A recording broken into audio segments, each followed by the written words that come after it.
Hello everyone. Mohammad Yunus, ये नाम आपने पिछले 2-3 दिन से काफ़ी सुना होगा। मोहम्मद यूनुस लंबे समय बाद बांग्लादेश लौटे हैं और अभी के लिए वे बांग्लादेश की अंतरिम सरकार को लीड करेंगे। यानी कि अभी किसी को नहीं पता कि बांग्लादेश में अगले चुनाव कब होंगे, और जब तक बांग्लादेश में चुनाव नहीं होते तब तक मोहम्मद यूनुस बांग्लादेश की सरकार को संभालेंगे।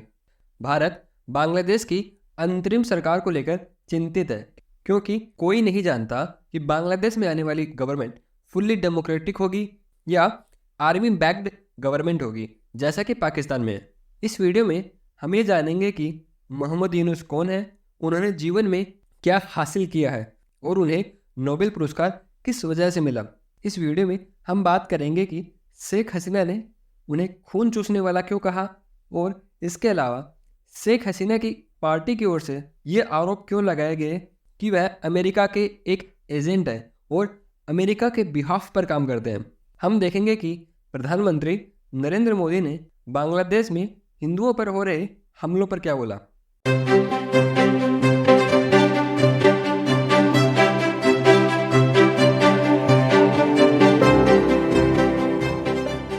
मोहम्मद यूनुस का जन्म 1940 में अनडिवाइडेड इंडिया के बंगाल के चिटगोंग में हुआ।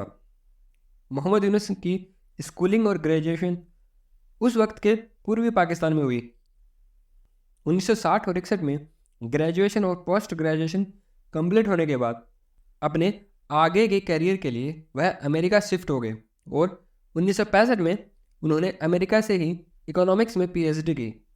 1971 में जब बांग्लादेश पाकिस्तान से अलग हुआ तो इसके एक साल बाद 1972 में मोहम्मद यूनुस बांग्लादेश वापस आ गए और बांग्लादेश लौटने के बाद वे चिटगोंग यूनिवर्सिटी में इकोनॉमिक्स पढ़ाने लगे।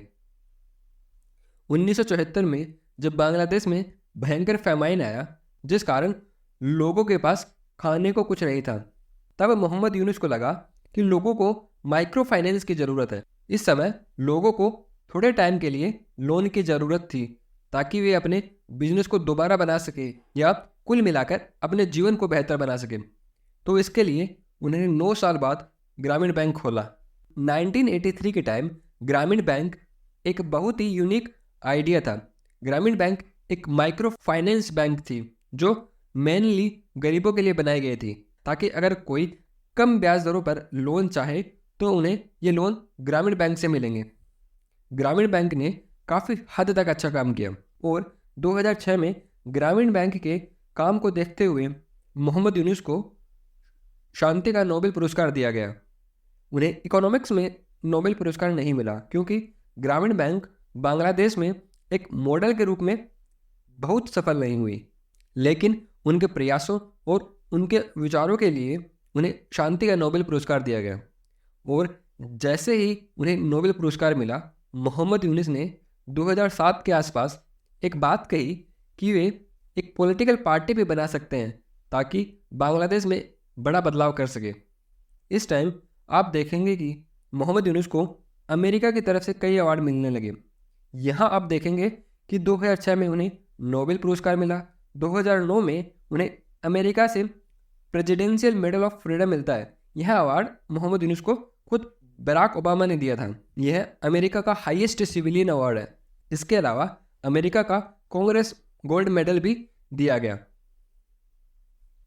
बेसिकली अमेरिका अचानक से मोहम्मद यूनुस में इंटरेस्ट लेने लगा और यही वह समय था जब मोहम्मद यूनुस ने ऐलान किया था कि वो अपनी पॉलिटिकल पार्टी लॉन्च करेंगे जिसका नाम नागरिक शक्ति होगा।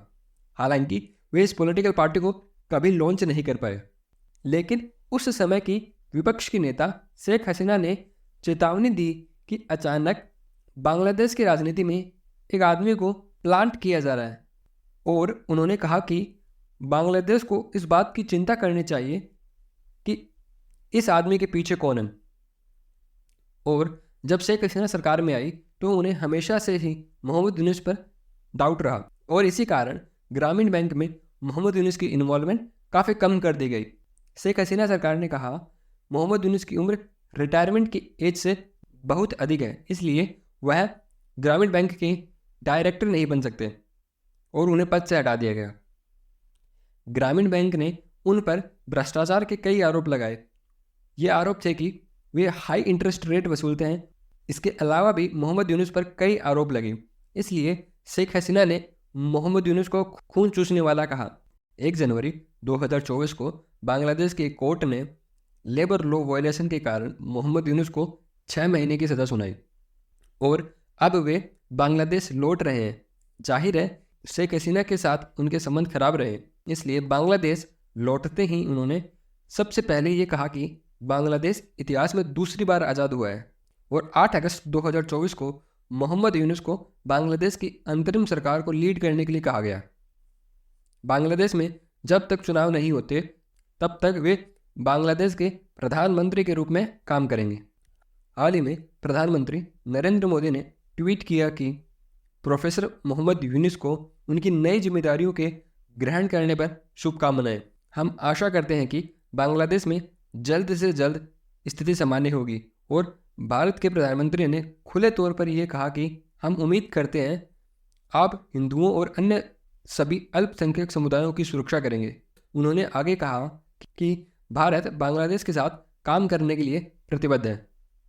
अब देखना ये होगा कि बांग्लादेश में चुनाव कब होते हैं और जो सरकार बनती है वो भारत समर्थक होगी या विरोधी।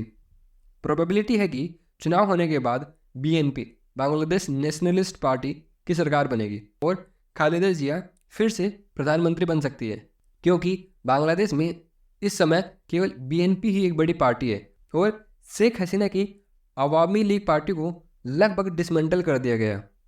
नाउ खालिदा जिया कौन है और लास्ट टाइम जब वे प्रधानमंत्री थी तब इंडिया और बांग्लादेश के रिलेशन कैसे थे, इसके लिए मैं अलग से एक वीडियो लेकर आऊँगा, क्योंकि उस वक्त बांग्लादेश से क्रॉस बॉर्डर टेररिज्म एक मेजर इशू था। इस वीडियो के अंत में आप सभी बताइए कि इस पूरे टॉपिक पर आपके क्या ओपिनियन है और आपको क्या लगता है बांग्लादेश की इस अंतरिम गवर्नमेंट का भारत के प्रति क्या स्टैंड होगा। क्या ये भारत के समर्थन में होंगे या विरोध में? अपने ओपिनियन ज़रूर दें। इस वीडियो में मैंने जितने भी आर्टिकल्स और रिपोर्ट यूज करी है उनके लिंक आपको मेरे टेलीग्राम चैनल पर मिल जाएंगे और टेलीग्राम चैनल का लिंक आपको डिस्क्रिप्शन में मिल जाएगा, तो एक बार ज़रूर पढ़ लेना। नाउ वीडियो को यहाँ तक पूरा देखने के लिए बहुत बहुत धन्यवाद।